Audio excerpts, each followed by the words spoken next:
বলিভিয়ার সাথে আর্জেন্টিনা খেয়েছিল 6 গোল। সেই বলিভিয়ার সাথে খেলা ব্রাজিলের। সমুদ্রপৃষ্ঠ থেকে হাজার হাজার মিটার উপরে হওয়ায় অন্য যে কোনো দল সেখানে খেলতে পারে না। কিন্তু কার্লো আনচেলত্তি বের করে রেখেছেন এক আলাদা কৌশল। টিম সাজিয়েছেন ভেবেচিন্তে, যাতে বলিভিয়াকে তাদের ঘরের মাঠেই নাস্তানাবুদ করা যায়। কি সেই কৌশল? পরপর ম্যাচে ক্লিনশিট রেখে দুর্দান্ত ফর্মে রয়েছে ব্রাজিল। অন্যদিকে বলিভিয়া রয়েছে পয়েন্ট টেবিলের তলানিতে। ম্যাচটি বলিভিয়ার ঘরের মাঠ স্তাদিও মিউনিসিপালে হলেও দলীয় কম্বিনেশন, চলতি পারফরমেন্স ও খেলোয়াড়ি শক্তিমত্তায় জয়ের দিকে এগিয়ে থাকবে ব্রাজিল। এছাড়া বিশ্বকাপ বাছাই পর্বে দু দলের একে অপরের শেষ 5 দেখায় 4 বার বিশাল ব্যবধানে জয়ের দেখা পেয়েছে ব্রাজিল। ড্র হয়েছে মাত্র একটি ম্যাচ, আর সেটাও আজ থেকে 8 বছর আগে। আগের দেখায় বলিভিয়ার বিপক্ষে শুধু জয় নয়, 5-1, 4-0, 5-0, 3-0 গোলের বিশাল ব্যবধানে জিতেছে হলুদ জার্সিধারীরা। তাই বলা যায় জয়ের দিকে এক ধাপ এগিয়ে ম্যাচটি শুরু করবে কার্লো আনচেলত্তির শিষ্যরা। বলিভিয়ার বিপক্ষে চিলির মতো একই ট্যাকটিক্সে মাঠে নামবে ব্রাজিল। গোলপোস্টে অ্যালিসন বেকারকে রেখে মার্কোনিওস, গ্যাব্রিয়েল মাগালেস জুটির সঙ্গে ওয়েসলি ডগলাস লুইস থাকছেন ডিফেন্সের অতন্ত্র প্রহরী হিসেবে। চিলির বিপক্ষে ইনজুরি ও কার্ড সাসপেনশনের কারণে বলিভিয়ার বিপক্ষে এসেছে নতুন কিছু মুখ।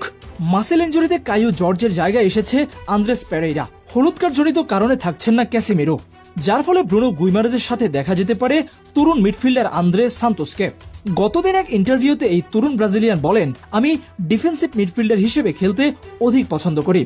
ডাবল পিভটে গুইমারেজ সান্তোসকে রেখে অ্যাটাকিং মিডে পাকুয়েতাকে রেখে শেষ ম্যাচে যে ডমিনেন্ট দেখায় ব্রাজিল, সেই ধারাবাহিকতা একাদশের শুরুতেই কিছু পরিবর্তন আনতে পারেন আনচেলত্তি। তবে যেহেতু বিশ্বকাপ নিশ্চিত এবং শেষ ম্যাচ, সেই হিসেবে বাকিদের গেম টাইম দিয়ে বাজিয়ে দেখা উচিত কার্লো আনচেলত্তির। বলিভিয়ার বিপক্ষে আনচেলত্তির এক্সপেরিমেন্টাল স্কোয়াড যেমন হওয়া উচিত। গোলকিপিং ও ডিফেন্সে 4 জনকে ফিক্সড রেখে মিডফিল্ড ও অ্যাটাকে পরিবর্তন করা যেতে পারে।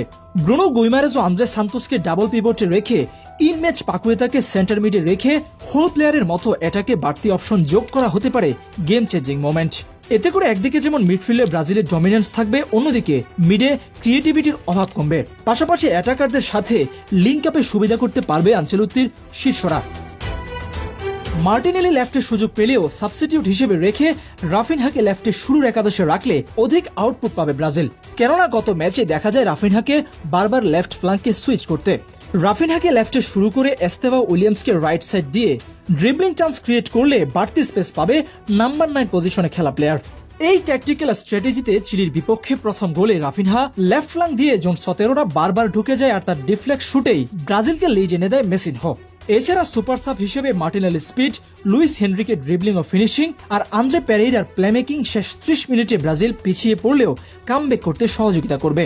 দর্শক, আপনার কি মনে হয় ব্রাজিল কি পারবে জয়ের ধারা ধরে রাখতে? প্রেডিকশন জানাতে পারেন আমাদের।